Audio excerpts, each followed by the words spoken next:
கர்த்தருடைய பரிசுத்த நாமத்துக்கு மகிமை உண்டாவதாக. Glory be the holy name of the Lord. தானியேலின் புத்தகம் Book of Daniel, 8ஆம் அதிகாரம் chapter 8, 27ஆம் வசனம்.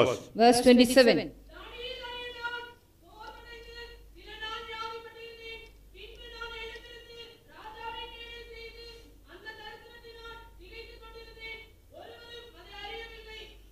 கர்த்தருடைய பரிசுத்த நாமத்துக்கு மகிமை உண்டாவதாக. Glory be the holy name of the Lord.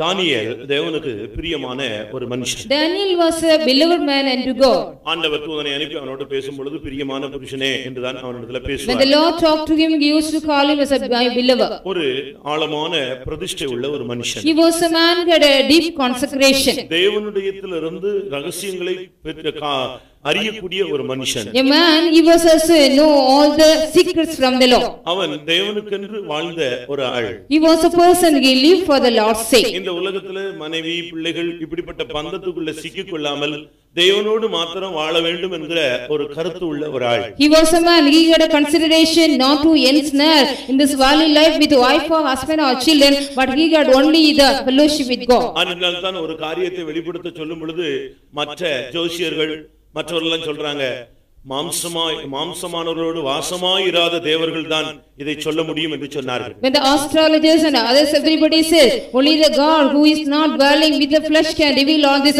when the matter was asked to reply, மாம்சத்துல வாசமாயிராத ஒரு தேவன், a God one who do not dwell in the flesh. அப்படிப்பட்ட ஒரு மனுஷன் இப்பொழுது சொல்லுகிறான், நான் சோர்வு அடைந்து வியாதிப்பட்டு விட்டேன். Such kind of man now he says, I was fainted and become sick. ஒரு மணி நேரம் அவன் ஜெபித்தான்னா அவன் பதில் அந்த காரியத்துக்கு பதில் சொல்லி விடுவான். If you could pray for 1 hour, he could give the answer for that matter. இன்றைக்கு அநேகர் ஜெபிக்கிறோம், பதில் கிடைக்கிறது இல்லையே. Today we are many are praying but we don't get an answer or response. ஒரு இரவு அவன் ஜெபித்த பொழுது, one night when he was prayed, ராஜா பார்த்த சொப்பனத்தின் அர்த்தம் எல்லாவற்றையும் அவன் சொல்ல ஆரம்பித்தான். He started saying the dream as well as the interpretation of the dream the king had. சொப்பனத்துக்கு அர்த்தம் சொல்லுவது சுலபமான ஒரு காரியம். It is also easy for to interpret the நீங்களும் கூட மற்றவருடைய சொப்பனத்துக்கு அர்த்தம் சொல்லி இருப்பீங்க. You might also given the meaning or the interpretation of the other's dream. உலகத்துல ஒவ்வொன்றுக்கும் ஒவ்வொரு அர்த்தம் வச்சிருக்கான். Each and everything there is a meaning in the world. ஆனா இவன் அப்படி அல்ல.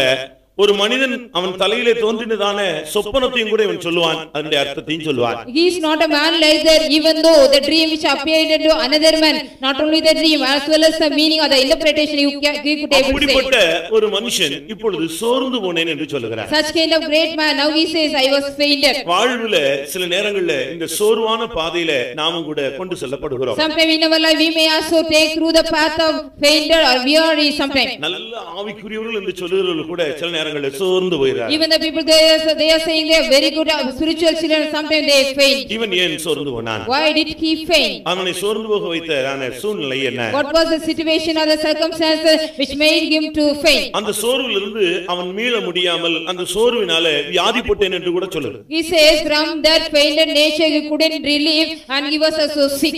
சோர்வுல சிக்கி அதிலிருந்து அவன் வெளியே வர முடியாத பட்சத்துல அந்த சோர்வு அவனை வியாதியசனாக சில நாள் படுக்க வைத்து விட்டார். When he was so ensnared in the fainted condition and he couldn't able to come out from the fainted nature, it made him as a sick man.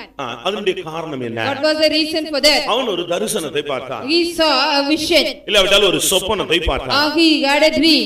அந்த தரிசனம் என்பது எத்தனையோ நூற்றாண்டுகளுக்கு பின்னால நடக்க போகக்கூடிய ஒரு சில சம்பவங்கள். That dream or the vision with the incident will be going to happen after hundreds of years back. இன்னும் சொல்ல போனால் அவன் பார்த்த தரிசனங்கள்ல சிலது நிறைவேறி இருக்கு, இன்னும் சில காரியங்கள் நிறைவேறவில்லை. If we say clearly that some of the dream of him were fulfilled, some of them were not yet fulfilled. அதுக்கு மேல உள்ள வசனத்தை பாத்தீங்கன்னா அந்த தரிசனம் நிறைவேற இன்னும் காலம் செல்லும் சொல்லி நம்முடைய காலத்துக்கு பின்னால் நடக்கிறதெல்லாம் அவனுக்கு தெரிவித்து விட்டார். Whatever the things will happen before after our days also it was informed to him. It says this vision will take to fulfill. ஆம், இந்த காலை வேளையில ஆண்டவருடைய பிரசன்னத்துல கடந்து வந்த உங்கள் எத்தனை பேர் சோர்ந்து போன நிலவரத்துல இருக்கிறீர்கள்? Yes, you have also come in the presence of God today morning. How many of you are in the state of fainting? சோர்வு பிசாசுனுடைய ஒரு மிகப்பெரிய ஆயுதம். The fainted, the weary is a great weapon of the enemy. பிசாசு கையில பல ஆயுதங்கள் உண்டு. அதுல ஒரு ஆயுதம் ஆவிக்குரியவனை தாக்க அந்த சோர்வுங்கிற ஆயுதத்தை அவன் உபயோகப்படுத்துவான். There are so many weapons are found in the enemy's hand. That is one of the weapon that is to faint the spiritual people. எவ்வளவு வல்லமையுள்ள ஒரு மனுஷனையும் இந்த சோர்வு வியாதிக்குள்ள கொண்டு போகும் என்பதை தெரிந்ததனால தான் அநேக ஆவிக்குரிய விசுவாசிகளை சோர்வடைய வைத்து வியாதி என்கிற தன்மைக்குள்ளே தள்ளிவிட்டான். Whatever mighty man may be, because of the failure they will go and seek, but they will know that and they also put them into the இன்னைக்கு எத்தனை பேர் சோர்ந்து போன நிலவரத்திலே கர்த்தருடைய சன்னிதானத்தை தேடி வந்திருக்கிறீர்கள்? Today how many of you came seeking the presence of God, the state of faith? அந்த சொப்பனம் அவனை, அந்த தரிசனம் அவனை சோர்வடைய செய்து விட்டது. The vision or the dream made him to faint. இந்த காலை வேளையிலே உங்களில் எத்தனை பேர் சில தரிசனங்கள் சொப்பனங்களை பார்த்து சோர்ந்து போயிருக்கிறீர்கள்? So many of you also after having the vision and heard the dream, you are fainted in this morning. அது நிறைவேறி விடுமோ? Will it be fulfilled? அது சம்பவித்து விடுமோ? Will it happen so? அப்படி நடந்தால் நான் என்ன செய்ய முடியும்? If it happen, what we will do? இப்படி எத்தனை பேர் இப்படிப்பட்ட தரிசனங்கள் சொப்பனங்களை கண்டு சோர்ந்து விடாய்த்து கர்த்தருடைய பாதத்திலே அமர்ந்திருக்கிறீர்கள்? So many of you seated in the presence of God after you become fainted and dismayed by seeing so many dreams and vision. நல்ல ஆவிக்குரியவர்கள் கூட சோர்ந்து போகிறார்கள். Even the good spiritual people, they get faint. நல்ல வல்லமையுள்ள தீர்க்கதரிசிகள் சோர்ந்து போகிறார்கள். Even the powerful prophets, they also get faint. அவங்களை விசாரிச்சு பாத்தீங்கன்னா அவங்க சோர்ந்து போனதுக்கு சரியான ரீசன் கூட இருக்காது. If you just inquire them because of their faint or weary nature, there is no correct reason. இவன் தானியேல் இந்த தரிசனம் பார்த்ததுக்கு இவன் என்ன சோர்ந்து போகணும்? Why he goes to Daniel goes to be faint because of their dream? எத்தனையோ நூற்றாண்டுகளுக்கு பின்னாலே நடக்க போகிற ஒரு சம்பவத்துக்காக இவன் அப்படியே சோர்ந்து வியாதிப்பட்டு படுத்து விட்டான். Because of the incident which is going to be happen after so many years of later, he was just fainted and become sick. யோனா ஒரு வல்லமையுள்ள ஒரு தீர்க்கதரிசி. Jonah was a powerful prophet. அவனை தேடி ஆண்டவர் வந்து பேசினார். The Lord came seeking to him and talked to him. அவன் ஓடி போய் விட்டான். He was a man, he flee away from the Lord. மறுபடியும் இழுத்து கொண்டு வந்து தீர்க்கதரிசனம் சொல்ல வைத்தார். Again the Lord took him back and made him to give the prophecy. அப்படி இழுத்து வந்து அவனை தீர்க்கதரிசனம் சொல்ல வைத்தாலும் even though he was brought and made him to say the prophecy, சாதாரண வெயில் அடிச்சதுக்கு அப்படி சோர்ந்து போய் he was just fainted for the ordinary sunlight. யாரும் தலையை கீழ போடாதீங்க, கண்ணை மூடாதீங்க, மெய் மறந்து கேட்காதீங்க, மெய்யோட கேளுங்க. Everybody be alert, don't put your head down and close your eyes and hear. அப்படியே கண்ணை மூடி அப்படியே பிரசங்கத்துல போயிட்டீங்க, நீ கண்ணை மூடிட்டா நான் போயிடுவேன். If you just close your eyes, that's all. சோர்ந்து போயிட்டீங்களா? Are you fainted? சோர்ந்து போன உங்களை சரிப்படுத்துறதுக்கு தான் இன்னைக்கு மெசேஜ் வந்திருக்கு. Only the message has come those who are fainted to make you right. நேற்றே ஆண்டவர் சொல்லிட்டார். Yesterday the Lord said, yesterday நான் ரெடி பண்ணிட்டேன் இந்த bullet. Yesterday I got prepared this message. கர்த்தருடைய ஜனங்கள் சோர்ந்து போகிறதுடைய ரீசனை அவங்க புரிந்து கொள்ள வேண்டும். The people have to understand what is the reason they are fainted. சாதாரண வெயில்ல அவன் சோர்ந்து போயிட்டான். The ordinary sunlight or the sun heat, he was fainted. யோனா 4ஆம் அதிகாரம் 8ஆம் வசனத்துல வெயில் அவன் மேல் பட்டபோது அவன் சோர்ந்து போனான். Jonah 4:8 it is said about when the sunlight fall upon him, he was fainted. ஏன் பிறந்ததில இருந்து ஏசில நீ இருந்தியா? From your birth were you in AC? அப்படியே இருந்த நீ? Is it so? இன்னைக்கு லேசா வெயில் அடிச்ச உடனே கோயிலுக்கு வர முடியல உனக்கு? Because the sunlight is somewhat little hard, you couldn't come to the church. கொஞ்சம் வெயில்ல உன்னால நடக்க முடியல பவனில. If there is a little God, you cannot walk in the procession.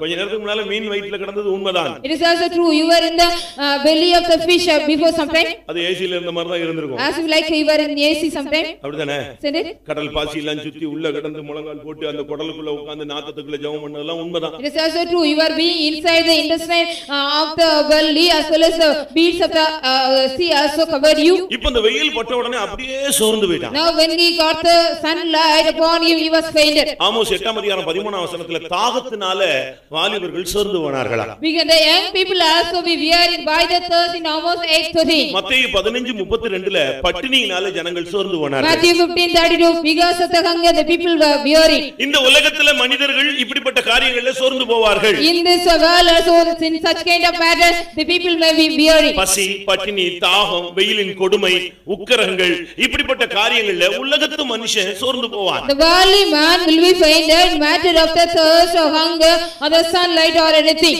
நீ தேவனுடைய மனுஷன். You are a man of God. நீ இந்த வார்த்தை நீ இந்த நாட்களில் சோர்ந்து போகவே கூடாது. In these days you should not be fainted at all. நல்ல ஒரு வல்லமையுள்ள ஒரு தேவனுடைய மனுஷன் தானியேல் அவனே சோர்வடைஞ்சு போயிட்டான். ஒரு தரிசனம் பார்த்தான்.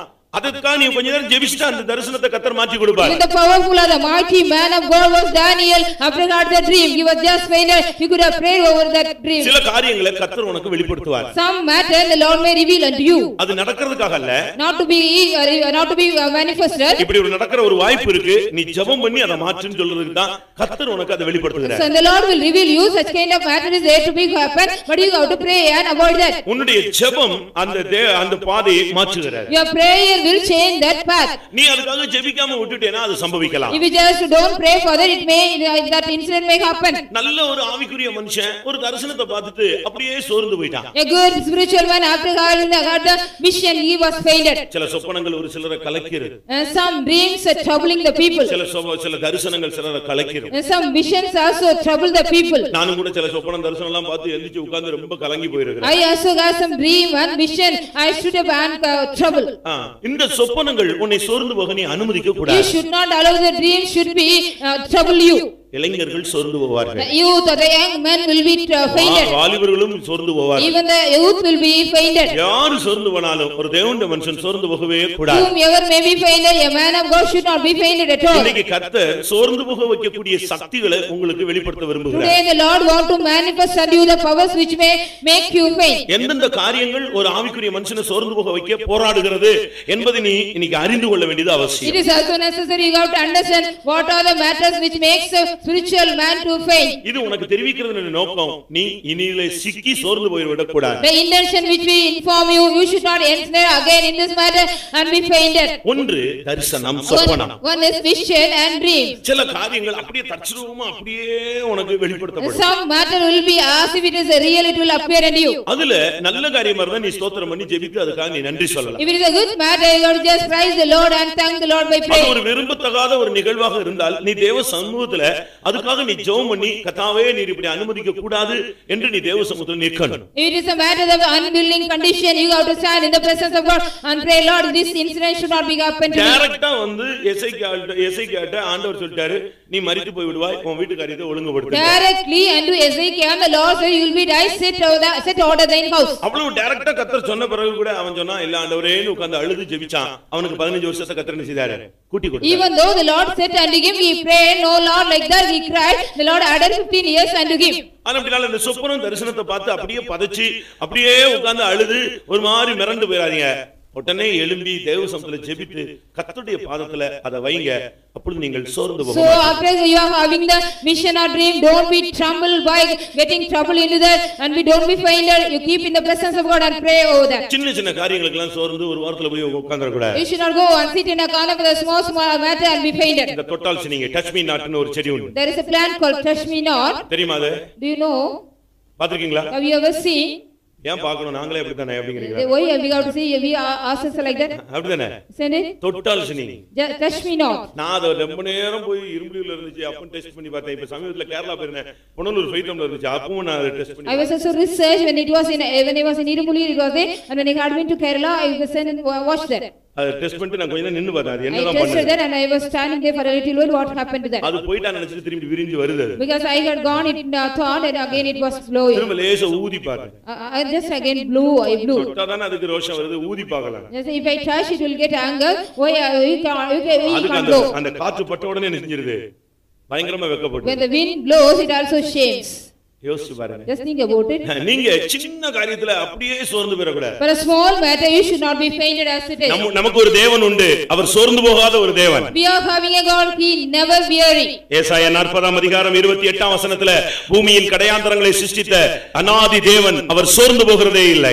Isaiah 40:38 it is said about the 40:28 and the Lord who the everlasting God who created the ends of the earth. பூமியின் கடையாந்தரங்களை சிருஷ்டித்த தேவன் ஒருபோதும் சோர்ந்து போகிறது இல்லை. God who created the ends of the earth never be fainted. இந்த உலகத்துல என்ன சம்பவித்தாலும் சரி அவர் சோர்ந்து போகிறதே கிடையாது. Whatever may happen in the world he will not be fainted at all. ஒரு சோர்ந்து போகாத தேவனை நாம் ஆராதிக்கிறோம். ஆனபடியால் தேவனுடைய பிள்ளைகளும் எந்த சூழ்நிலையிலும் நீயும் சோர்ந்து போக கூடாது. We are also worshiping the God, he will never be fainted. So the children of God you also should not be fainted ever. இன்றைக்கு விசுவாசிகள் சோர்ந்து போகிறதுடைய காரணங்களை நான் உங்களுக்கு சொல்கிறேன். Today I would like you to say the reason why the believers are fainting. இன்னைக்கு अनेகருக்கு இந்த சோர்ந்து போகிற காரியங்களை புரிஞ்சிக்கிறதுனால இவங்க சின்ன சின்ன காரியத்துக்குலாம் சோர்ந்து போயிடுறாங்க. Because many of them they do not understand the matter and the reason for their fainting for a small matter they are fainting. நீங்க ஏதாவது சொப்பனம் பார்த்திருக்கீங்களா? Have you ever seen a dream? சிலருக்கு ஒரு தரிசனம் கிடைச்சிருக்கா?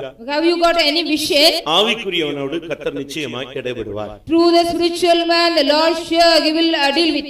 நான் ஒருவனோடு பேச விரும்பினால் if I want to talk to you சொப்பனங்களாலும் through dream, தரிசனம் மூலமாகவும் through vision.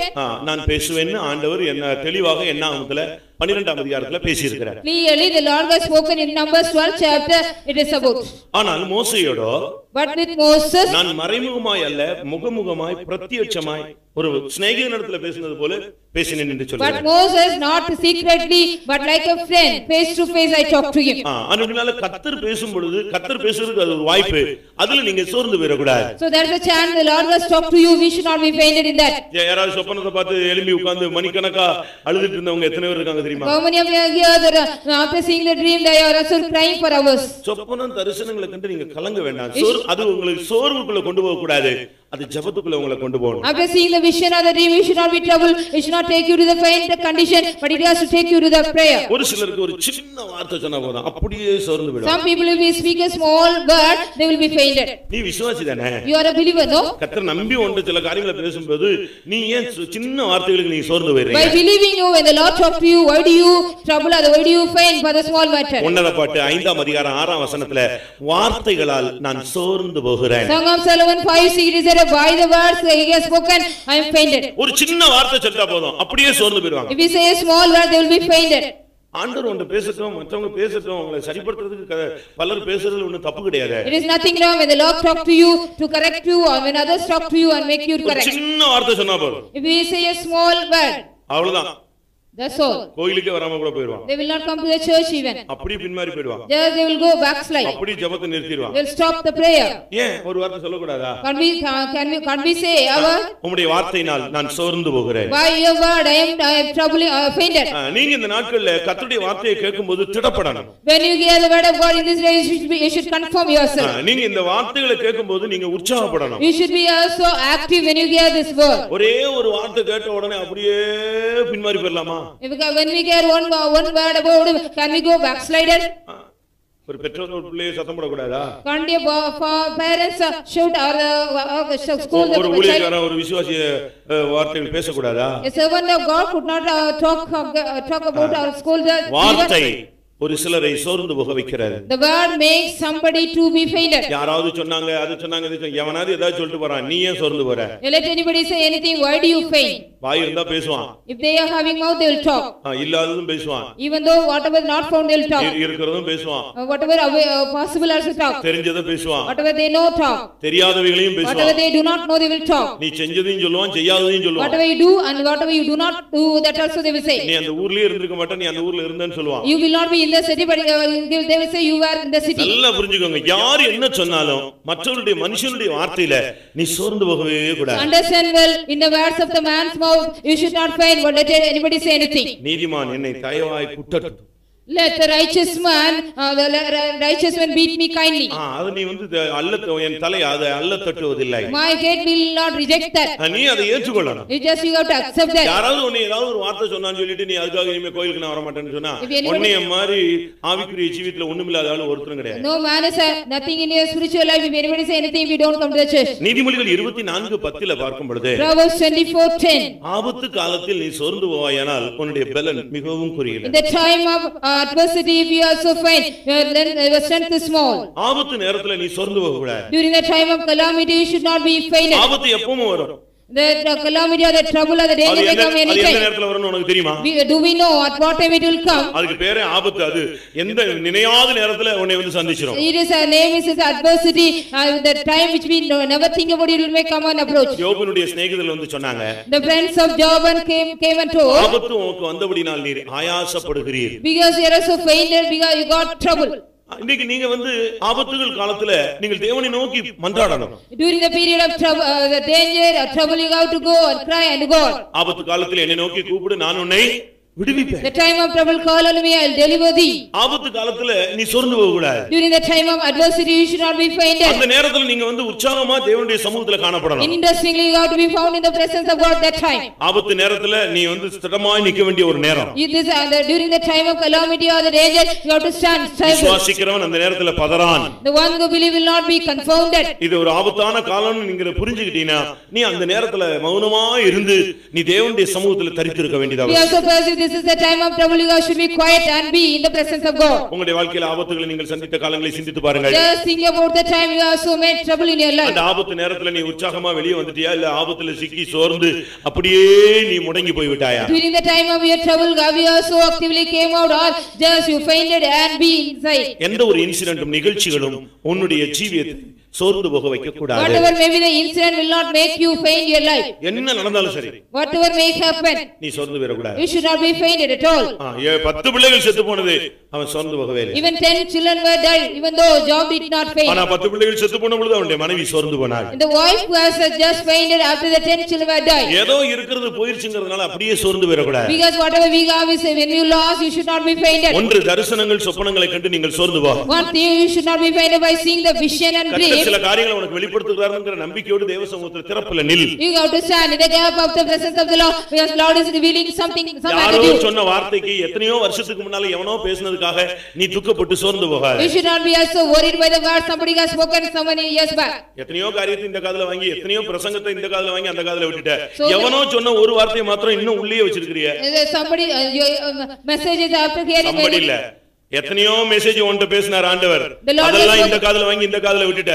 ஆனா எவனோ என்னைக்கோ ஒருத்தன் சொன்னானா அது மட்டும் உள்ளே இருக்கு. The Lord has spoken so many messages to you, but hearing through 1 year and left through another year, but somebody has talked against you something before so many years, just remembering that still. நீ அந்த வார்த்தையை சுமந்துக்கிட்டே இருக்கற. Why are you just carrying that word? அந்த வார்த்தையை நீ விட்டு just leave that word. உனக்கு ரொம்ப நீ பெருந்தன்மையா இருக்கியா, ஆண்டவரே இந்த வார்த்தையை உம்முடைய சன்னிதானத்துல வைக்கிறேன். If you are more generous, you tell to the Lord, Lord, I keep this word in thy presence. அடுத்து ஆபத்து காலத்துல சோர்ந்து போயிராதீங்க. So during the time of calamity or adversity, don't எந்த சூழ்நிலையும் எதிர்நோக்க நீ ஆயத்தமா இருக்கணும். You should be ready to face whatever may be the situation. இப்ப கப்பல்கள் எல்லாம் கடல்கள்ல மிதந்துட்டு தான் இருக்கு. All the ships are floating in the sea. இப்ப திடீர்னு புயல் அடிக்குதுன்னு சொன்னா all of a sudden there is a storm. உடனே அவன் கப்பலை விட்டு குதிச்சு ஓடி போற வேண்டாம். They will not just jump from the ship and go. Suppose கடற்கரையில வந்து போர்ட்ரஸ்ல வந்து அந்த கப்பல் நின்னா கூட Suppose the ship is standing in the harbor or fortress. புயல் வருதுன்னு சொன்ன உடனே when they inform the storm is going to come. நீங்க அந்த கான்செப்ட் படிச்சிருக்கீங்களா, கேட்டிருக்கீங்களா, அறிஞ்சிருக்கீங்களா? Have you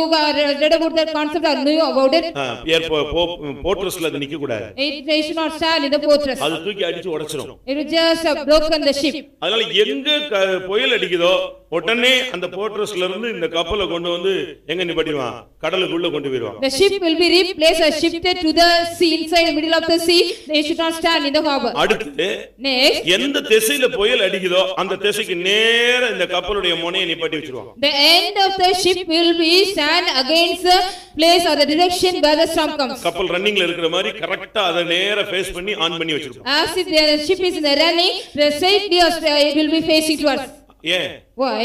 அது எந்த திசையில அந்த காத்து அடிக்கோ அதுக்கு நேரா அதனுடைய முனையை வச்சிருக்கு. The end of the ship will be kept near the direction the wind blows. அதுக்கு நேரா ஆப்போசிட்ல இந்த பாடியோட கண்டிஷன் போயிருச்சுனா அந்த புயல் தூக்கி எறிஞ்சிரும். இத ஒண்ணுமில்லாம தூக்கி வெளிய. The body of the ship will go against the direction, it will just throw away and break. அதனால அதுக்கு நேர் முகமா அத நிப்பாட்டி வச்சிட்டே இருப்பாங்க. புயல் கரையை கடந்து போகுதுன்னா எந்த சைடுல போதோ அதுக்கு நேரா தான் அந்த கப்பல் திருப்பிட்டே இருக்கும். Towards the ship will be always stand towards the wind which blows in that direction. நான் சென்னையில இருக்கும்போது when I was in Chennai, ஒரு புயல் அடிச்சது. there was a storm. பயங்கரமான புயல். It was a great heavy storm. நைட்ல பாத்தீங்கன்னா கரையில பயங்கர siren sound. During the night time near the seashore there was a great siren sound. பயங்கர புயல் அடிச்சிட்டு இருக்கு. It was a great heavy storm. கரையில பயங்கரமான siren. Siren sound was heavy, also louder in that near the shore. காலையில புயல் கரையை கடந்து போயிருச்சு. In the morning it was across the shore. ஒரு பெரிய கப்பல் கரையில வந்து மெயின் ரோட் கிட்ட வந்து நின்னுடுச்சு. A big ship also came near the main door near the shore. இன்னைக்கு நீங்க போனீங்கன்னா அந்த கப்பலை பாதி வெட்டி உடைச்சு எடுத்துப்பாங்க, பாதி என்ன செய்யும் தண்ணிக்குள்ள துருப்பிடிச்சு கிடக்கு. Even today you can also see half of the ship is rusted inside the water and half is outside. அவனால அந்த கரெக்ட்டா அந்த புயலுக்கு நேரா என்ன செய்ய முடியல, அந்த காற்றின் கொடூரத்துல நிக்க முடியாம தடுமாறி விட்டுட்டான். Because they stumbled, they couldn't make the ship to stand straight toward the direction of the wind. It was நம்முடைய வாழ்க்கையில விசுவாச பாதையில ஆபத்துகள் வரும். நீ எதிர்த்து நேரடியா நின்னு அதுல நீ ஜெயிக்கணும். நீ சோர்ந்துட்ட உன்னை கொண்டு போய் எங்கேயோ ஒரு கரையில தூக்கி போடு. In the life of faith also we may get some stormy like that. We should not be faint, but you have to resist it and overcome. சங்கீதம் 39:10ல பார்க்கும் பொழுது Psalms 39:10 உமது அடிகளால் நான் சோர்ந்து போனேன். By thy blows I am fainted. அவன் சொல்றான், ஆண்டவரே உம்முடைய அடிகளால் நான் சோர்ந்து போனேன். He says, Lord, by thy beating I have fainted. மனுஷன் அடிக்கல, Not the men. அடிச்சது யாரு? Who has beaten? நீ உன் பிள்ளைய அடிச்சு திருத்திடுற. You are just correcting a child by beating. உன்னை யார் அடிச்சு திருத்துறது? Who will correct you by beating you? யோசிச்சு பாத்தீங்களா? Just have you thought about it? உங்க பிள்ளைகளை நீங்க அடிச்சு திருத்துறதுக்கு ட்ரை பண்றீங்க, நல்லது. It is also good you want to make correct your children by beating them. நீ வளர்ந்துட்டு நீ இப்ப தகப்பன் ஆயிட்ட, உன்னை நீ செஞ்ச தப்புக்கு உன்னை யாரு அடிக்கிறது? You become grown up and you are a father. What are the mistake you have done? Who will punish you and correct you? அதுக்கு ஒரு பரமபிதா இருக்கிறார். There is a heavenly father for that. அவர் உன்னை அடிப்பார். He will beat you. அவர் அடிக்கும்போது நீ சோர்ந்து வரக்கூடாது. When he beats you, you should not faint. நான் நினைக்கிறேன் கர்த்தர் உன்னை அடிக்கிறது, என்னை அடிக்கிறது நல்லதுன்னு சொல்றேன். I think the stroke of the Lord is good for us, you and me. அப்படினா என்ன அர்த்தம்? What is the meaning of that?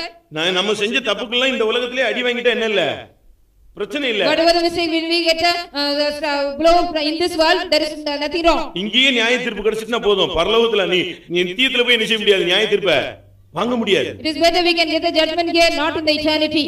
நான் உன்னை நியாயம் தீர்த்தால் உன் இருதயம் தாங்குமோன்னு ஆண்டவர் கேக்குறார். The Lord is asking, if I also judge you, will your heart bear? தகப்பன் சிட்சியாத புத்திரன் உண்டோ? Is there any son whether the father does not chastise? கர்த்தர் உன்னை என்னை நேசிக்கிறார்னா இந்த உலகத்திலேயே நம்மை சிட்சித்து நம்ம சரிப்படுத்திடணும். If the Lord was love and you mean in the world itself he will punish and correct us. நீங்க உடனே அப்படியே சோர்ந்து போய் ஆண்டவர் கை விட்டாரு, ஆண்டவர் அடிச்சிட்டாரு. ஆண்டவர் அடிச்சா நிச்சயமா நிச்சயவாரு, அவர் அடித்தால் அவர் காயம் கட்டுவார்னு பைபிள் சொல்லுது. If the Lord beat us, he will also bind the wound. ஒரு சிலர் சொல்றாங்க, ஏன் தேவன் நமக்கு இப்படி செஞ்சிட்டாரு? Somebody says, oh, the Lord has done to us like this. ஏன் இப்படி செஞ்சாரு? Why he has done to us? தேவன் நமக்கு இப்படி செய்தது என்ன? Why the Lord has done to us? இப்படி ஒரு வார்த்தை சொன்னாங்க, யார் தெரியுமா? Somebody has told like this. Who are they? ஒரு 10 brothers சேர்ந்து இந்த வார்த்தையை சொன்னாங்க. 10 brothers joined together and said this word. தேவன் நமக்கு இப்படி செய்தது என்ன? Why the Lord has done to us like this? ஏன் ஆண்டவர் இப்படி செய்யணும்? Why the Lord has to do like இது this? சோர்ந்து போனவனுடைய வார்த்தை. This is the word of the failed man. ஆதியாகமம் 42:28ல அந்த சோர்ந்து போன சகோதரர்கள் எல்லாம் சொன்னாங்க, தேவன் நமக்கு இப்படி செய்தது என்ன, ஏன் இப்படி ஆண்டவர் செஞ்சு விட்டார்? Genesis 42:10 it is said, but the brethren they were failed. They said, why the Lord has done to us? 42:28 ஆதியாகமம் 42:28 of Genesis. தேவன் நமக்கு இப்படி செய்தது என்ன, ஏன் இப்படி ஆண்டவர் இப்படியே கொண்டு வராரு? Why the Lord is taking us in this level? Why he has done to us like this? ஆண்டவர் சில நேரத்துல அடிப்பார், நம்மளை சரிப்படுத்துறதுக்காக அடிப்பார். Sometimes the Lord may give the blow to you to correct us. நானும் கூட உங்களை அடிக்கிறேன். Even I also beat you. போதக சிட்சையே ஜீவ வழி. The reproof of instruction is the way of life. சில நேரத்துல கொஞ்சம் காரசாரமா பேசிடுவேன். Sometimes I also talk some hardly. ஏன்னா உங்களை பத்தி மத்தவங்க வந்து என்ன குற்றம் சொல்லும்போது என்னால தாங்க முடியாம நினைச்சுவேன், அந்த மெசேஜ்ல எங்கயோ கிராஸ் ஆகும்போது அடிச்சிடுவேன். Somebody who comes and blame about you or accuse about you, I couldn't bear it, so in the message I will beat you. நாம அவங்க ரொம்ப நேசிக்கிறோம். Because we love them much. அவங்களுக்காக ரொம்ப ஜெபிக்கிறோம். We are praying much for them. அவங்களுக்காக போய் ஜெபிச்சு என்னென்ன செஞ்சு என்னென்ன பண்ணாலும் அவங்களுக்காக நல்லா போராடுறோம். Whatever they do, we are also go and struggle for them and pray for them well. அதுக்கு ஏத்த மாதிரி அவன் ஆசீர்வதிக்கப்பட்டு நல்லா போயிறான், develop ஆயிறான். In that level also they are also blessed and go in the developed level. ஆனா வெளியரங்கமா இவனுடைய வாழ்க்கையில ஒரு பரிசுத்தம் இல்லாத பொழுது மற்றவன் வந்து பலரும் வந்து நம்மகிட்ட பேசும்போது நமக்கு டென்ஷன் ஆயிடும். Outwardly they are don't having any holiness, when others are coming and complaining, I become tense. ஒரு சிலர் பத்தி ஒரு சிலர் வந்து சொல்லும்போது நானே ரொம்ப கஷ்டப்பட்டிருக்கிறேன். I also suffered much when somebody says about something. நம்மளுடைய பிரயாசம் எல்லாம் விருதாவா போயிடுச்சோ, all our labor become vain, I thought. அப்ப ஜெபிச்சது வீணா போயிடுச்சு, இவனை ஆசீர்வதிக்கணும்னு ஜெபிச்சது வீணா போயிடுச்சோ. Whether I prayed to the Lord was to bless him, whether it is vain. நீங்க கர்த்தர் அடிக்கும் பொழுது நீங்க அதை ஏற்றுக்கொள்ளணும். When the Lord struck you or beat you, you should accept it. தாவீது சொல்றான், நான் உத்தரப்பட்டது நல்லது. David says, it is good for me, I got afflicted. நான் உபத்திரப்படுவதற்கு முன்பாக வழி தப்பி நடந்தேன். Before I was afflicted, I gone astray. ஆனால் இப்பொழுதோ உபத்திரப்பட்டது நல்லது, உம்முடைய பிரமாணங்களை நான் நினைக்கிறேன், கற்றுக்கொள்கிறேன். But now it is good for me, I got afflicted, so that I can learn the statutes. இங்க ஒரு மனுஷன் சொல்றான், உம்முடைய அடிகளால் சோர்ந்து போனேன். Here one man says, because of the blow I was fainted. சிலர் பேரண்ட்ஸ் பிள்ளைகளை அடிக்கிறதுனால அந்த பிள்ளைங்க அப்படியே சோர்ந்து போறாங்க. Some children are also fainted because the parents are punishing them. அடிக்கு பயந்து வீட்டு விட்டு ஓடின கேஸ் எல்லாம் எவ்வளவோ பேர் இருக்காங்க. So many children they were also run away from the because getting afraid of the punishment. நீங்க கர்த்தர் அடிக்கும் பொழுது இல்ல உங்களுடைய பேரண்ட்ஸ் ஏதாவது சொல்லும் பொழுது நீங்க சோர்ந்து போக கூடாது. When the Lord punish you or when the parents punish you, you should not be fainted. அது நீங்க ஏத்துக்கணும். You have to just accept that. அது நல்லது. It is good. அது நீங்க நல்லதுன்னு எடுத்துக்கிட்டீங்கன்னா நல்லது. If you take it is good, it is good. நீதிமொழிகள் 3:11 பார்க்கும் பொழுது, when we read in Proverbs 3:11, அவர் கடிந்து கொள்ளும்போது சோர்ந்து போகாதே. Don't be fainted when he rebukes you. அடிக்கலாம் வேண்டாம், No need to be. கொஞ்சம் முகத்தை மாத்தினாலே போதும். If you just change the countenance, that's enough. அவங்க சொல்றாங்க எல்லாரும் முன்னாலயும் சத்தம் போட கூடாது. என்ன தனியா கூப்பிட்டு நீ என்ன நாள் செருப்பால கூட அடி வாங்கிக்கறாங்க. In front of everybody, don't shout at me or scold me, separately call me and punish me. ஆனா எல்லாரும் முன்னால என்ன செய்ய கூடாது, என்ன செய்ய கூடாது. But in front of everybody should not do. அப்படி அல்ல. It is not so. தீமோத்தேயுக்கு Pavul சொல்றார், பாவம் செய்தவனே எல்லாருக்கும் முன்பாக என்ன செய்துவள், கடிந்து கொள். God speaks to Timothy, you have to rebuke the man who does the sin in front of everybody. நீங்க ஆண்டவர் கடிந்து கொள்ளும்போது இல்ல பெரியவங்க உங்களை கடிந்து கொள்ளும் பொழுது, உங்களை விட மேலானவர்கள் கடிந்து கொள்ளும் பொழுது, உன்னை விட பரிசுத்தமானவன் கடிந்து கொள்ளும் போது நீ அதில சோர்ந்து வரக்கூடாது. நல்லது, சரிப்படுத்திக்கிறேன் அப்படின்னு எடுத்துக்கணும். So you also, when you should not be fainted, you have to take it as that good when the Lord punish you or rebuke you, or when the elders or the saints when they punish you and நீதிமான் என்னை தயவாய் கடிந்து கொண்டு என் தலையில கூட்டட்டும்ங்கறார். When the righteous man also rebuke me and knock me out. அது தப்பு. தயவாவா கடிந்து கொள்வான். Will he also rebuke you kindly? அப்படி அல்ல. It is not so. அவன் என்னை கடிந்து கொள்ளட்டும், நான் ஏற்றுக்கொள்றேன். Let him rebuke me, let me accept it. எந்த பிள்ளை சரியான விதத்துல பெற்றோரால் கடிந்து கொண்டு நடத்தப்படுறானோ அவன் நல்லா இருக்கும். The child one who also rebuked and grown up by the parent will be good. கண்டிக்கலனா அவன் தேற மாட்டானா. If you don't punish him and warn him, he will not come to the process. அவன் இந்த சபையில கடைசில விசுவாசியா இருக்க மாட்டான். He will not be a believer in the church finally. நல்லா கண்டிக்கணும். You have to punish them or warn them correctly. நீங்களும் கண்டிக்கிறது இல்ல, ஒருத்தரும் கண்டிக்கிறது இல்ல. அது வந்து காட்டுக்கழுதையை போல என்ன செய்யும், தன்னிச்சையாய் வளரும். Like wild asses also grow as steel like if we don't punish them. அது சின்ன பிள்ளை, அதுக்கு என்ன தெரியும் அப்படிமா. It's a small child, what it does know. சரி, அவன் வளர்ந்து தோலுக்கு மேல வந்து தோழன், அவன் என்ன செய்வது? After he has grown up to the shoulder, he is a friend. What can I do to him? Correct தானே? Is it correct? அப்படிதானே சொல்றீங்க? சின்ன பிள்ளை, அதுக்கு ஒண்ணும் தெரியல அப்படின்னு சொல்லிறோம். You are saying it doesn't know, it's a small child. சரி, விட்டுட்டு அது வளர்ந்துருச்சு. So you also left him, it grown up. அது இப்போ எங்க வந்துருச்சு? Now where it has grown up? தோலுக்கு வந்துச்சு. அதனால அவனுக்கு என்னது, அவன் now he is tall like the shoulder, now he is a friend. திருப்பி அது எங்கயாவது போய் அடி வாங்கும்போது நீங்க ரொம்ப கஷ்டப்படுறீங்க. Now you are also suffering when it goes somewhere else and get the blows. கடிந்து கொள்ளுதல் நல்லது. It is good, you have to rebuke. இயேசு அந்த ஆவியை கடிந்து கொண்டார். Jesus rebuked the spirit. பேதுருக்குள்ள இருக்கிற அந்த ஆவியை என்ன செஞ்சார்? இயேசு கடிந்து கொண்டார். Jesus Christ rebuked the spirit which was found in Peter. அவருடைய அவிசுவாசத்தையும் அவருடைய இருதய கடினத்தையும் அவர் கடிந்து கொண்டார். Jesus also rebuked the hardness of the heart as well as their unbelief. உயிர்த்தெழுந்த இயேசு அதை கடிந்து கொண்டார்னு சொல்லுது. The resurrected Christ also rebuked that. Mark எழுதின சுவிசேஷம் 16:14ல நீங்கள் இதை பார்க்கலாம். Mark 16:14 you can read this. அவருடைய அவிசுவாசத்தை குறித்தும் அவருடைய இருதய கடினத்தை குறித்தும் அவர்களை கடிந்து கொண்டார். Jesus rebuked them regarding the hardness of their heart and their unbelief. கடிந்து கொள்ளணும். We should rebuke them. நான் காலையில கூட சொன்னேன். Morning I said, ஒரு சகோதரன் ராபோஜனத்துல உட்கார்ந்திருக்கும்போது பாஸ்டர் சொன்னாரு, நீ எழும்பி அறிக்கையிடு. One brother was seated in the communion, pastor asked him to stand up and confess. Chief pastor. The chief pastor asked him. Pastor Philip சொல்றாரு, நீ எழும்பி அறிக்கை செய். Pastor Philip said you have to stand up and confess yourself. என்னதுக்குன்னு கேட்டான். He asked why. Wife அடிச்சிட்ட, அதனால நீ அதை என்ன செய், சபையில தப்புன்னு சொல்லி அறிக்கை. Because you have beaten your wife, it is wrong in the church, you have to confess in front of the church. நாங்க இப்ப ட்ரெய்னிங்ல இருக்கோம். We were in the train that time. அந்த சகோதரன் வந்து, that brother came. நான் சொன்னேன், அவ கீழ்ப்படியவே இல்ல. I said but she did not obey. நான் பேசுனதுக்கு எதிர்த்து பேசினா. But when I was talking she was over talking. அதாவது அடிச்சதுக்கு என்ன செய்றாரு அவரு? ரீசன் சொல்லிட்டே வந்தாரு. He was going on giving the reason for the why he has beaten. சொன்னாரு, அடிச்சதுக்கு ரீசன் சொல்லல, அடிச்சது தப்புன்னு நீ என்ன செய், அறிக்கை. The pastor said no need to give the reason for beating, but you have to confess. ஏன் அடிச்சேங்கறாங்க ரீசன், ஏன் அடிச்சேன்னு சொல்லணும்ல. Only you have to say the reason why I have to beat, as he said. சரி, உன்னால இந்த குறையை ஒத்துக்கொள்ள முடியலன்னா நீ ராபோஜனம் எடுக்க வேண்டாம், வெளிய போ. Because you can't accept a mistake, you no need to take the communion, go out, he said. நீங்க எல்லாம் சிஸ்டர்ஸ்க்கு தான் சப்போர்ட் பண்றீங்க. He said only you are supporting the sisters. அதனால போய்டாரு. That man went away. வேற நம்ம சபையில வேற சபையில போய் அட்டெண்ட் பண்ணிட்டாரு. He went and attended in another church, not in our church. நீங்க பாத்தீங்கன்னா அவர் பிள்ளைங்க எல்லாம் ஒஸ்டா மாறி. Today all their children are worse and unruly. கடிந்து கொள்ளும்போது நீ ஏற்றுக்கொள்ளணும். அது உன் பிள்ளைகள் கூட சந்ததி கூட நல்லா மாறும். Even when somebody rebuke or saints are rebuking, you have to accept it. Even your generation will become good.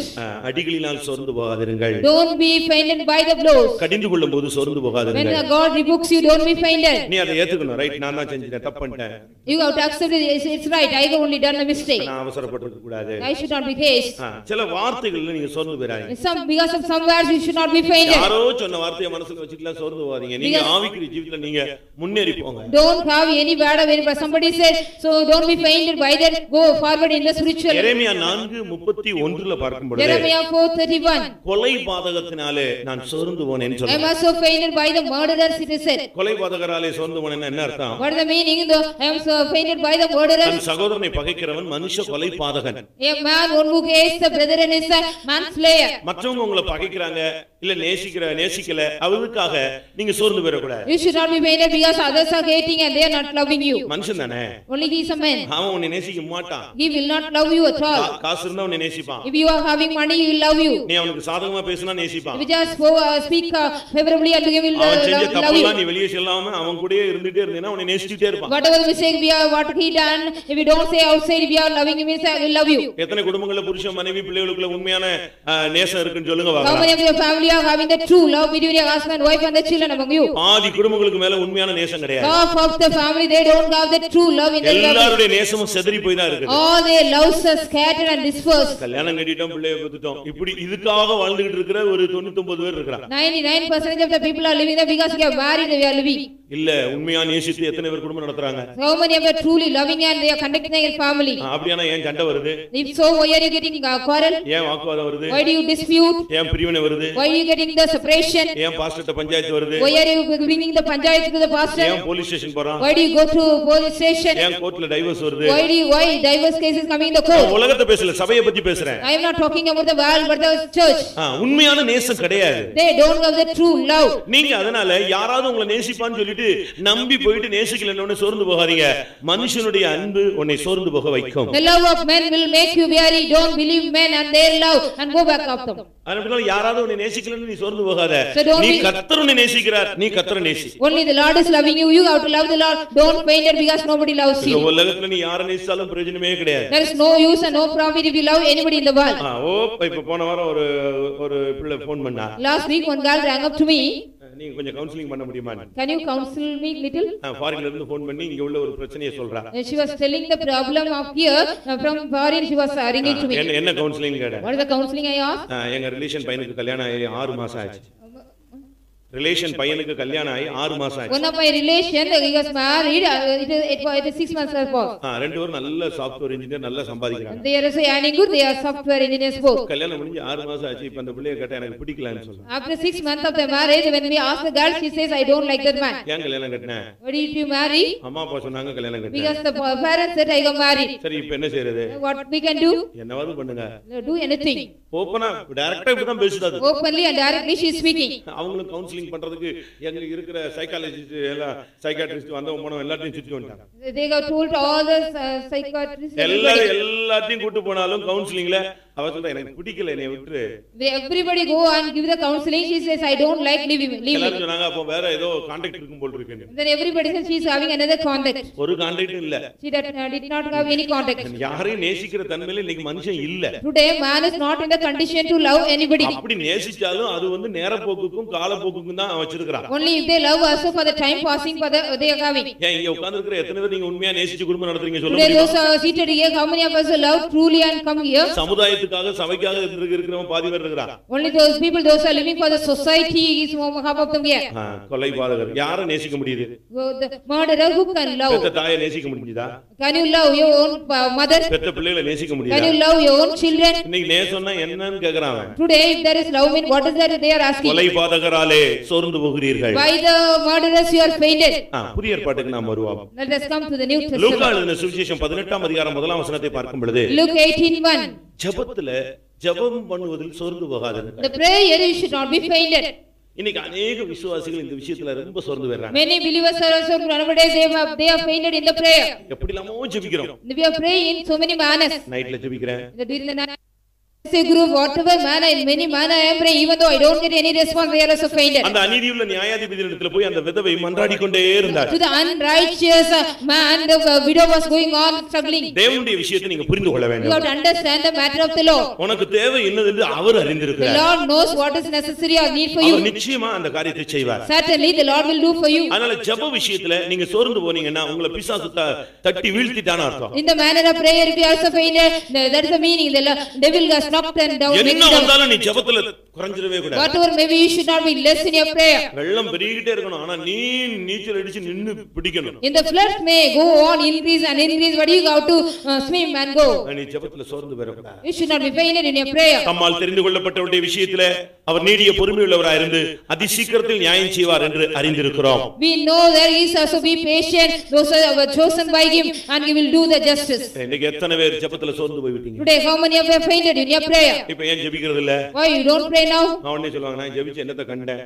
Immediately they say after I pray what I have found. பிசாசு உன்னை வஞ்சிச்சிட்டான்னு அர்த்தம். And the devil has deceived you, that's the meaning. என்ன வந்தாலும் நான் ஜெபிச்சிட்டே இருக்கேன். Whatever may come, I will be going on praying. நாங்கள் ஆராதிக்கிற தேவன் எங்களை தப்புவிப்பார். The Lord one who worship he will deliver us. தப்புவியாமல் போனாலும் நாங்க நிச்சய மாட்டோம், பின்மாறி போகவே மாட்டோம். He will not deliver us, we will not go backslided. கர்த்தர் எனக்கு என்ன ஜெபத்தை கேட்பார், ஜெபத்தை கேட்கலங்கறனால அவர் இல்லன்னு நான் சொல்ல முடியாது. The Lord will answer our prayer. If he doesn't hear that, we cannot say the Lord is there not there. அவர் அவருடைய நேரத்தில் நிச்சயமாய் கிரியை செய்வார். He will also work in his time. ஜெபத்துல நீங்க சோர்ந்து விடாதீங்க, அது பிசாசு உங்களை அப்படியே ஒண்ணுமில்லாமாக்கிடுவான். In the prayer you don't be fainted, the devil will make you nothing. ஜெபத்துல நீங்க விடாம நிக்கணும். You should be ceaseless in your prayer. தானியேல் ஜெபத்துல நின்றான். Daniel stood in his prayer. முதல் நாள் உபவாசம் முடிஞ்சிருச்சு. First day fasting was finished. Result இல்ல. There was no result. இரண்டாம் நாள் தொடர்ந்து. The second day prayer was prayed. மூணாவது நாள். Now the third day he prayed. 7 நாள் தாண்டிருச்சு. For 7 days of ரிசல்ட் இல்ல. He did not get any result. திரும்ப fasting. Again he took the fasting. இப்படியே போகுது. Likewise he was continuing the fasting. அவன் சோர்ந்தே போகல. He did not even faint at all. 21 நாள் ஜெபத்திலேயே உட்கார்ந்திருந்தான். For 21 long days he was seated in the prayer. ஆண்டவர் தூதனை அனுப்பி பதில் கொடுத்தார். The Lord sent the angel and gave the message. நான் ஜெபிச்சேன் எனக்கு பதில் கிடைக்கல, தோத்திரம், இது காரியம் வாய்க்காதுன்னு சொல்லிர கூடாது. We should not say I have prayed, I did not get the answer, praise the Lord, it will not prosper for me. நரி குதிச்சு பாத்துச்சான். The fox was going on jumping and jumping. கிடைக்கல. He did not get it. கடைசில என்ன நடந்துச்சு? Finally what happened? இந்த பழம் புளிக்குண்டு. This fruit is sour. அப்படிதான். It's like இலங்கையில இருந்து ஒருத்தர் வந்திருந்தார், நான் பாஸ்டர்னு சொன்னார். A man came from Sri Lanka and said he was a pastor. நான் சொன்னேன் நீங்க பரிசுத்த ஆவி பெற்றிருக்கீங்களா? Then I asked him, have you received the Holy Spirit? நான் ஏற்கனவே சிபிஎம்ல தான் இருந்தேன். He said already I was in the CPM. பெற்றிருக்கீங்களா? Have you received நான் the பரிசுத்த ஆவி பெற்றதெல்லாம் பார்த்திருக்கிறேன், நானும் ஜெபிச்சேன், பட் கிடைக்கவே இல்ல. I have seen those received the Holy Spirit. I also prayed but I did not get it. இப்போ என்ன செய்றீங்க? Now what are you doing? இப்போ நான் பாஸ்டர் தான். Now I am pastor. என்ன எப்படி என்ன சொல்றீங்க? What are you saying? நான் இப்போ வந்து பரிசுத்த ஆவி பத்தி பேசுறதே இல்ல. I never speak about the Holy Spirit nowadays. அப்ப உங்களுடைய தாட் என்ன? Then what is your thought? அது இல்லன்னு முடிவுக்கு நான் வந்துட்டேன். I came to the conclusion there is no Holy Spirit. கேட்டேன் கிடைக்கல, அதனால அது என்ன இல்ல. இருந்தா எனக்கு கிடைச்சிருக்கும்ல, அது I இல்ல. asked the Holy Spirit, I did not get it because if it is there, if there is a Holy Spirit I would have got. நான் நேரடியா சொல்லிட்டேன், நரி குதிச்சிது கிடைக்கல, அதனால அது என்ன இல்ல. திராட்சைப்பழமே இல்லையா அது? Straightly I also said because நீ சரியா குதிக்கல. You did not jump correctly. அப்படிதானே? Send it. இன்னும் கொஞ்சம் ட்ரை பண்ணிருக்கணும். You would have tried more. இல்ல புது நரிய மாதிரி அந்த கம்பையாவது புடிங்கி இருக்கணும், கீழ வந்திருக்கும் பழம். Or like the new fox you would have plucked the staff. முந்திதான் நரி குதிச்சு பார்த்து தான் கிடைக்கலையா? In the olden days, after the fox jumped, he did not இந்த get பழம் it. புளிக்குன்னு சொல்லிட்டு போயிருச்சா? Just it said this fruit is sour and vain. இப்ப கதை ட்ரிப் ஆயிடுச்சு. Now the story is trip. இப்போ அப்படி இல்ல. It is not so nowadays. இப்போ உள்ள நரி நேரடியா தூரோட மொத்தமா புடிங்க அப்படி கீழ உள்ள வச்சு. Now the present the modern fox just plucked totally uprooted the tree and it. முந்தி காக்கா போய் அந்த இதுக்குள்ள கல்லு போட்டுக்கிட்டு இருந்துச்சு. In the early days the raven put the stones inside the jar. இப்போ உள்ள காக்கா வந்து மேலேயே கல்ல போட்டு உடைச்சு தண்ணி குடிச்சு போயிடுது. Now the present raven just break the jar and drink the water and go. நீங்க வந்து ஜெபிச்சு கிடைக்கலன்ன உடனே ஜெபத்துல சோர்ந்து போற கூடாது. You should not be fainted after you are praying and not getting something. நீங்க ஜெபத்துல ஒரே உறுதியா இருக்கணும், தானியேலை போல. கர்த்தர் பதில் கொடுப்பார். You should be very certain and established in your prayer like Daniel, the Lord will answer. சில காரியத்துக்கு ஜெபிச்சு நம்ம ஆளுங்க அப்படியே சோர்ந்து போயிட்டாங்க. For some matter people also after they complain they fainted. நீங்க விசுவாசிகள். You are the believers. நீங்க தேவனுடைய பிள்ளைகள். You are the children of God. நீங்கள் சுதந்திரவாளிகள். You are the curse. நீங்க அதுல சோர்ந்து போகவே கூடாது. You should not be fainted in that. அடுத்ததாக Next, ரோமர் 2ஆம் அதிகாரம் 7ஆம் வசனத்தின்படி according to Romans 2:7, நற்கிரியை செய்வதிலே நீங்கள் சோர்ந்து போக you கூடாது. should not be fainted in well doing. நீங்க நல்லது செய்வீங்க, ஆனா நல்லதை எடுத்துக்க மாட்டாங்க. You will be doing good but they will not take it as good. நீங்க ரொம்ப நன்மை செய்வாங்க, ஆனா அவங்க அதை ஏற்றுக்கொள்ளவே You will be மாட்டாங்க. doing more and more good thing but they will not accept it as good. அதனால நீங்க என்ன செய்றீங்க? Then what you are doing? இனிமே நான் நல்லதே செஞ்சு பிரயோஜனம் இல்ல. There is no use or profit get up if I do good thing. நீங்க உங்க வீட்ல எவ்வளவு நல்ல கிரியைகள் செய்றீங்க. How much good deeds you are doing at home. நீங்க எவ்வளவு நன்மை செஞ்சாலும் நற்கிரியைகள் செஞ்சாலும் அத மற்றவங்க அங்கீகரிக்கிறது இல்ல. Whatever good deed or good thing you are doing, others will not be accepted. அதனால இவங்க என்ன செய்றாங்க? But what they do, நற்கிரியைகளை செய்கிறது இல்ல. they never do any good deed. நற்கிரியை செய்வதில் சோர்ந்து போகாதிருங்கள். Don't be fainted in well doing. அது அழியாத கனமகிமையை உங்களுக்கு கொண்டு வரும்னு It will சொல்லி. also bring honor and respect which you do எவ்வளவு not know. நற்கிரியை செய்றியோ அவ்வளவுக்கு அவ்வளவு கர்த்தர் உனக்கு மகிமையும் கனத்தையும் கர்த்தர் உனக்கு தருவார். As much as good deed you are doing, as much level God will give you honor and glory. மற்றவங்க உங்களை புகழ்ந்தாலும் சரி, உங்களை நற்கிரியைகளை அக்செப்ட் பண்ணாவிட்டாலும் சரி, நீங்க நற்கிரியை செஞ்சுக்கிட்டே இருக்கணும். Whether other people whether praise you or whether they do not accept your well being, you have to go and do the well doing. நீங்க உங்க மாமியாருக்கு சாப்பாடு போடுவீங்க, அவங்க வந்த உடனே பையன்ல சொல்லுவாங்க சாப்பாடே கொடுக்கலாம்பாங்க. If you also give the food to your mother-in-law, when the boy come she will be saying she did not give food. நீங்க எவ்வளவோ நன்மை செய்வீங்க, அவங்க சொல்லுவாங்க ஒண்ணுமே செய்யல. Or you may be doing good, more benefit, but they will be saying they don't do, you do not. அதனால நீ என்ன செய்ய கூடாது? நற்கிரியை செய்யறதுல சோர்ந்து போற So கூடாது. that you should not be fainted for doing well doing. ஒருத்தன் ஒரு தேள் தண்ணிக்குள்ள விழுந்துருச்சுன்னு அதை எடுத்து விட்டான். A man who took away the scorpion because it fell in the water. அது என்ன செய்யும்? What it will do? Thanks சொல்லிட்டு போயிருமா? Will it say thanks and go? அது நின்னுச்சு. What it does? அது தண்ணில தத்தளிச்சிட்டு இருந்துச்சு, இவன் பிடிச்சு விட்டான், ஒரே வாங்கிட்டு. It was just stumbling in the water, it took him out, just hissing. அத உதறிட்டான். Just he shook. இது ஒரு சுத்தி திருப்பி எங்க விழுந்துருச்சு. Again it went around and again where it come? திரும்பவும் தண்ணிக்குள்ள அது அறியாமலே விழுந்துருச்சு. Without its knowledge, again it went into the water. இவன் திரும்பி போய் அதை எடுத்து வெளியே விட்டான். Again he took it out. அது என்னடா திருப்பி நம்மள பிடிக்கறான்னு திருப்பி கடிச்சிருச்சு. Again that scorpion, that way this man is catching me, it stung. அது வெளியே உதறியாச்சு. He shook it out. அது திரும்பி போய் தண்ணிக்குள்ள விழுந்துருச்சு. Again it went and fell out in the water. இவன் போய் அதை எடுக்க போனான். Thirdly he wanted to go and take that. கிட்ட உட்கார்ந்தவன் சொன்னானா, The neighbor said, இதோட 2 ட்ரிப் எடுத்து 2 ட்ரிப் கொட்டிடுச்சு, இப்ப திருப்பியும் அது புத்தி இல்லாம உழுது, நீயும் புத்தி இல்லாம என்ன செய்ற? அத பிடிச்சு இழுத்துட்டு இருக்க. foolishly it also comes again and again, you are also foolishly again and again taking twice, you take twice, it's stung. அவன் சொன்னான், நான் தெளிந்த புத்தியோட செய்றேன். He said with a clear mind I am doing. அதனுடைய புத்தி நல்லது செஞ்சாலும் சரி கெட்டது செஞ்சாலும் சரி தொட்டுட்டா என்ன செய்யும்? கொட்டும். His knowledge whether I do good or bad, it will sting. ஆனா அது கொட்டுதுங்கிறதுக்காக நான் அதை தூக்கி விடாம நினைக்க முடியாது, இருக்க முடியாது. ஏன் புத்தி அதுக்கு காப்பாத்திட்டே Because it stings, because of which understanding I cannot keep quiet. என்னுடைய புத்தி உதவி செய்வது, அதனுடைய புத்தி அதை ஏற்றுக்கொள்ள முடியாது. In my knowledge I have to tell, his knowledge it will not accept. நீங்க என்ன செய்வீங்க? What you will do? நல்ல வேளை நம்மள கொட்டாம தண்ணிக்குள்ள போச்சு, இப்படியே சாவுட்டுன்னு விட்டுரும். It's good. It also went in the water without stinging me, let it go and die. நற்கிரியை செய்வதில் சோர்ந்து போகாமல் இருந்து கனத்தையும் மகிமையும் நீங்கள் பெற்றுக்கொள்ளுங்கள். In the well doing you should not be fainted, you have to receive by doing நீ the glory நற்கிரியை and செய்கிறது honor. பிதாவை மகிமைப்படுத்துவதுன்னு மத்தேயு எழுதின சுவிசேஷத்துல வாசிக்கிறோம். Matthew gospel we read, because if you do well doing or good, it also glorifies the Father. நீங்கள் நற்கிரிகளை செய்யும் பொழுது பிதா மகிமைப்படுவார். When you do the good deed, the Father will glorify. யார் உன்னை குறை சொன்னாலும் நீ செய்யற நல்ல நற்கிரிகளை செஞ்சுக்கிட்டே இருக்கணும். When anybody blame you or accuse you, you have to go and do the good doing. கலாத்தியர் 6:9 பார்க்கும் பொழுது Galatians 6:9, நன்மை செய்வதில் சோர்ந்து போகாதே. doing well doing or you should not be fainted. உதவி செய்யறதுல நீங்க சோர்ந்து போக கூடாது. By doing good unto others you should not be fainted. நற்கிரியை வேறு உதவி வேறு. The good deed is different from well doing or நீங்க நன்மை செய்யணும். You have to do help or good doing. இயேசு நன்மை செஞ்சாரு. Jesus did good. என்ன கிடைச்சது? What he got? சிலுவையில அறைஞ்சாங்க. He was crucified on the cross. நீ நன்மை செஞ்சா உனக்கு என்ன சர்டிபிகேட் கொடுப்பாங்க? If you also do good, what certificate will be given to you? உனக்கு ஒரு பாடுகள் பிரச்சனைகள் வரும். You also get some suffering and problem. அதனால மற்றவங்க உன்னை குறையா பேசுறாங்கங்கறதுக்காக நீ நன்மை செய்யறதுல சோர்ந்து போக கூடாது. You should not be fainted for doing the benefit and others because somebody blame you. நீ மறுபடி சாகுற வரைக்கும் நீ நன்மை செய்யறவனா தான் நீ உன்னுடைய வாழ்க்கையை முடிக்கணும். Till your death again and again you have to go on do the benefit unto you and finish your life. நீங்க யாருக்கு அப்படி உதவி செய்ய முடியுமா? Can you also help somebody like that? ஒரு சில நேரங்களில் நம்ம நல்லது செய்றோம், ஆனா நமக்கு அது ஆப்போசிட்டா மாறிடுது. Sometimes we also do good unto others, but it is a wrong evil to us.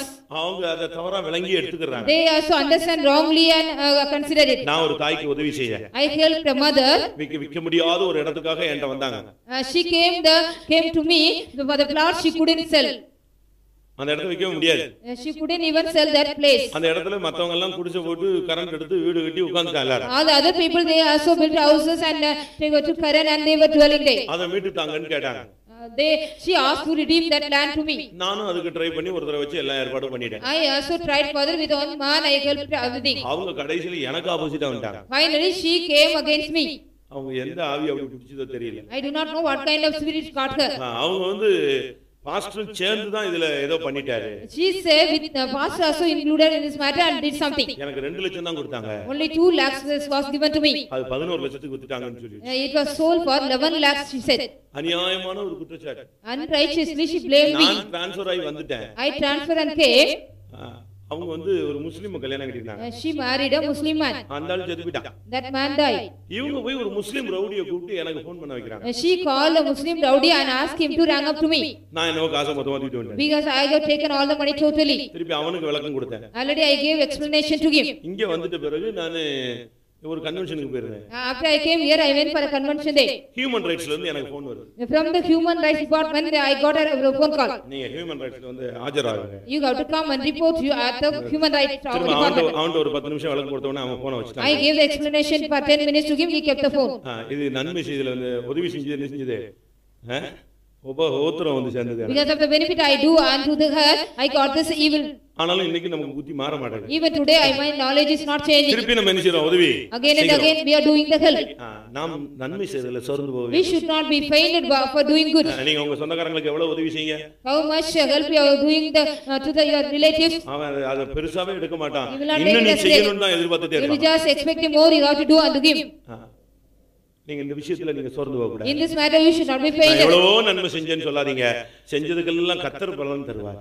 But you don't say I have done so much of good benefit. அதனால நன்மை செய்கிறதுல நீங்க சோர்ந்து போக கூடாது. So in the matter of doing well doing you should not be fainted. நற்கிரியை செய்வதில நீங்க சோர்ந்து போக கூடாது. Doing good and others you should not be fainted. என்ன ஒரு சிலர் உபத்திரம் வந்துட்டு அப்படியே சோர்ந்துருவாங்க. Some other people when they get the tribulation they will be fainted. எபேசியர் 3:13. Ephesians 3:13. உபத்திரங்களிலே நீங்கள் சோர்ந்து போகாதீர்கள். The tribulation you should not be fainted. இயேசு தெளிவா சொன்னார், உலகத்துல உங்களுக்கு உபத்திரமும் உண்டு. Jesus said clearly you are having the tribulation in the world. நீ உலகத்துல உனக்கு உபத்திரம் உண்டு.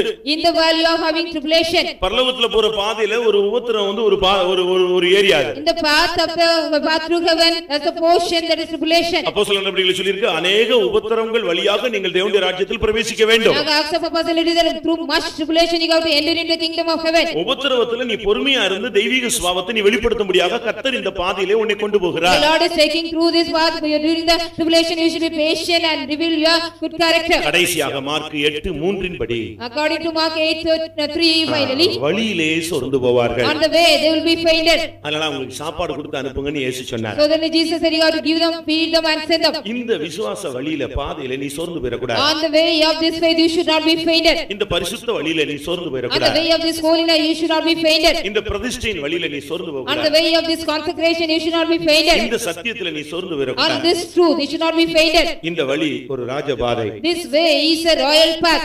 இது உன்னை சிங்காசனத்துக்கு கொண்டு போகக்கூடிய ஒரு பாதை. This is the path it will take you to that throne. இந்த பாதையில நீ சோர்ந்து போயிர கூடாது. In this path you should not be fainted at all. வாழ்க்கையில எத்தனை பேர் சோர்ந்து போன நிலவரத்துல இந்த காலை வேளையில கர்த்தருடைய சன்னிதானத்துக்கு How வந்திருக்கீங்க? many of you have fainted in your life, being fainted and come in the presence of God today morning? மனுஷன் அடிச்சதுக்காக தெய்வம் அடிச்சதுக்காக சோர்ந்து போயிட்டியா? Have you also fainted because a man has beaten you or the Lord has beaten you? தேவனோ மனிதனோ உன்னை கடிந்து கொண்டதுக்காக நீ சோர்ந்து போனாயா? Have you also fainted because man or God has rebuked you? எதிர்பாராத ஒரு நிகழ்ச்சி உன்னை சோர்ந்து போக வைத்து விட்டதா? An unexpected incident made you to faint. என்றைக்கோ யாரோ பேசின வார்த்தை இன்னும் உன் மனதில் இருந்து உன்னை சோர்ந்து போக வைக்கிறதா? The word which somebody has spoken someday, whether still it is being in your heart, make you faint. அவங்க என்ன நேசிக்கல, இவங்க என்ன நேசிக்கல, அவங்க வெறுத்துட்டாங்க, என்னை விட்டுட்டாங்க, இதனால நீ சோர்ந்து போயிட்டியா? Because of that they have not loved me, they have forsaken me, because of that are you fainted?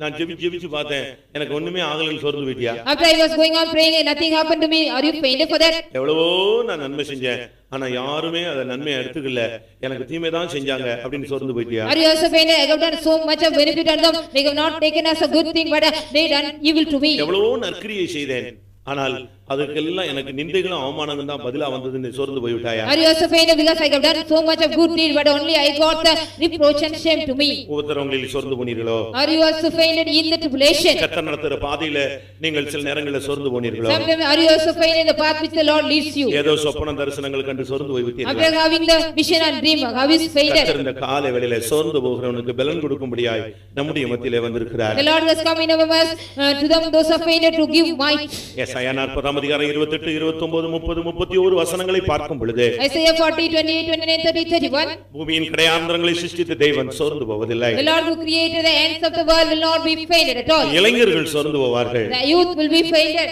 ஆனால் கர்த்தருக்கு காத்திருக்கிறவர்களோ சோர்ந்து போவதில்லை. But those who waited for the Lord will not be fainted at all. அப்படி ஒருவன் சோர்ந்து போனால் அவனுக்கு அவர் பலன் கொடுக்கிறார். If any man fainted like that, he gives might unto him. ஒரு ஊழியக்காரன்கிறவன் எந்த சூழ்நிலையிலும் நான் இப்ப சொன்ன ஒரு 11 பாயிண்ட் சொல்லிருப்பேன் நினைக்கிறேன். இந்த எந்த காரியத்திலும் ஒரு ஊழியக்காரன் சோர்ந்து போக மாட்டான், சோர்ந்து போக கூடாது. சோர்ந்து போனால் அவன் ஊழியன் அல்ல. A servant of God should not be fainted. The matter which I have said 11, you should not be fainted. If he fainted, he is not a servant of God at all. 2 கொரிந்தியர் 4:1 இல்லாவிட்டால் 16 இந்த வசனங்களை பார்க்கும் பொழுது இப்படிப்பட்ட ஊழியங்களை பெற்ற நாங்கள் சோர்ந்து போகிறது இல்லை. 2 Corinthians 4:1-16, such kind of ministry we have received, we never be fainted. ஊழியக்காரன் இந்த எந்த காரியத்திலும் சோர்ந்து போக கூடாது. The servant of God should not be fainted in any matter of this. கர்த்தர் அடிச்சதனால சோர்ந்து போக கூடாது. You should not be fainted because the Lord has beaten you. பரிசுத்தவான்கள் கடிந்து கொண்டதனால சோர்ந்து போக கூடாது. Because of the sin they have rebuked, we should not be fainted. யாரோ சொன்ன வார்த்தைக்காக சோர்ந்து போக We should not கூடாது. be fainted because somebody said the word. மனித விசுவாசிகள் நேசிக்கலன்னு சோர்ந்து போக Because கூடாது. the believer they do not love, you should not be fainted. நீ விசுவாசிகளுக்கு நன்மை தான் செய்வ, ஆனா அவன் நன்மையை எடுத்துக்க மாட்டான். ஆனாலும் நீ சோர்ந்து போக கூடாது. Even though you will be doing good and the believers they will not take it as good, but you should not be fainted. இந்த பாதை கண்ணீரின் பாதை. This path is the path of tears. ஒரு ஊழியக்காரன் இதுல சோர்ந்து போக கூடாது. A servant of God should not be fainted in that. எத்தனை பேர் இன்றைக்கு ஆண்டவருடைய சமூகத்திலே சோர்ந்து போனவர்களாய் வந்தீர்கள்? கர்த்தர் உங்களை இன்றைக்கு பலப்படுத்த போகிறார். Today the Lord is going to strengthen you. How many of you come in the presence of God with a fainted nature? நம்முடைய தேவன் சோர்ந்து போகாத தேவன். Our Lord is not a Lord of weary. நாம் இடைவிடாமல் ஆராதிக்கிற தேவன் சோர்ந்து போகாத தேவன். The Lord when we worship ceaselessly, he is never be நாம் fainted. இம்மட்டுமாய் பின்பற்றி வந்த தேவன் ஒரு காலம் சோர்ந்து The போகாத. Lord we followed so far, he will not be fainted ever. இஸ்ரவேலை காக்கிறவர் வந்ததும் இல்லை, தூங்குவதும் இல்லை. The Lord who keeps the Israel will neither slumber nor sleep. எல்லாரும் கண்களை மூடுவோமாக. Let us all close our eyes. நீங்கள் எத்தனை பேர் சோர்ந்த நிலவரத்தில் இருக்கிறீர்களோ அத்தனை பேரும் தாழ்த்தி ஒப்பு கொடுங்கள். கர்த்தர் சோர்ந்து போகிறவனுக்கு பலன் கொடுக்கும்படியாக வந்திருக்கிறார். The Lord has come to give them those who are fainted the mind. Those who come here with a fainted nature, commit yourself and surrender yourself in the hands of the எந்த Lord. சூழ்நிலையிலும் நான் சோர்ந்து போக மாட்டேன் என்று ஒரு பிரதிஷ்டையோடு நீங்கள் எழும்பி செல்ல You வேண்டும். have to stand up and go with a great decision or determination, whatever the occasion. யார் I will என்ன not be சொன்னாலும் fainted. நான் சோர்ந்து போக Let மாட்டேன். anybody say anything, I will not be எந்த fainted. சூழ்நிலை மாறினாலும் நான் சோர்ந்து போக Whatever மாட்டேன். you say, maybe the circumstances change, I will not be fainted. என்ன நடந்தாலும் நான் சோர்ந்து போக மாட்டேன். Whatever may happen, I will not be fainted. அப்படி தீர்மானம் எடுக்கிறவங்க எல்லாம் கண்களை மூடி முழங்கால் Those who want to படிடுவோம். take the decision, close your eyes and kneel down. பூமியின் கடையாந்திரங்களை சிருஷ்டித்த தேவன் சோர்ந்து The போவதில்லை. creator of the ends of the earth will not be weary or fainted. நீ சோர்ந்து போகாத ஒரு வல்லமையுள்ள தேவனை நீ ஆராதிக்கிறாய். You are worshiping the Lord, one who do not weary. தேவன் இப்படி செய்தது என்னன்னு நீ வாயை திறந்து சொல்லாத. Don't open your mouth and ask the Lord, why Lord has done to me like that. கர்த்தர் எனக்கு நன்மைக்கு ஏதுவாய் செய்வார் என்று அறிக்கை. You have to confess, the Lord will do everything good unto me. எல்லாரும் கண்களை மூடுங்க. Let us all close our eyes.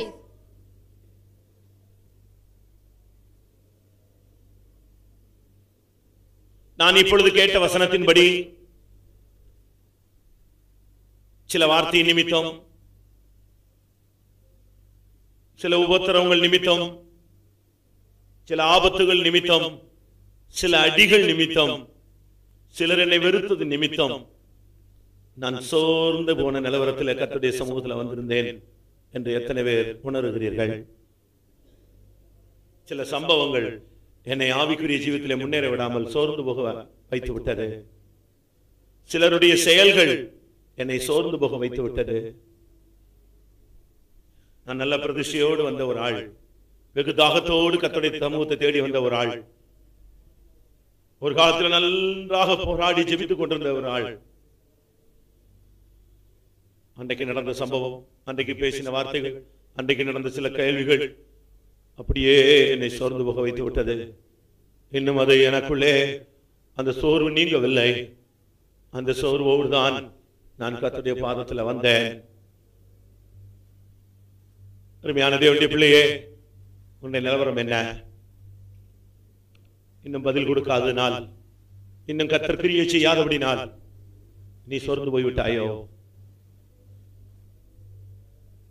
உண்மையாய் உள்ளத்தின் ஆழத்தில் நான் சோர்ந்து போன நிலவரத்தில் வந்தேன்னு சொல்றவங்க யாராவது இருந்தா கைகளை உயர்த்துங்கள். உங்களுக்காக நாங்கள் இப்பொழுது ஜெபிக்க போகிறோம். சில சம்பவங்கள், சில சூழ்நிலைகள், சில வார்த்தைகள், சில காரியங்கள் என்னை அப்படியே முடங்கி போக வைத்து விட்டது. அது வியாதி வரைக்கும் என்னை தள்ளிக்கொண்டு போய்விட்டது. ஓ, சோர்ந்து போகிறவனுக்கு பலன் கொடுக்கிற தெய்வம் வந்திருக்கிறார்.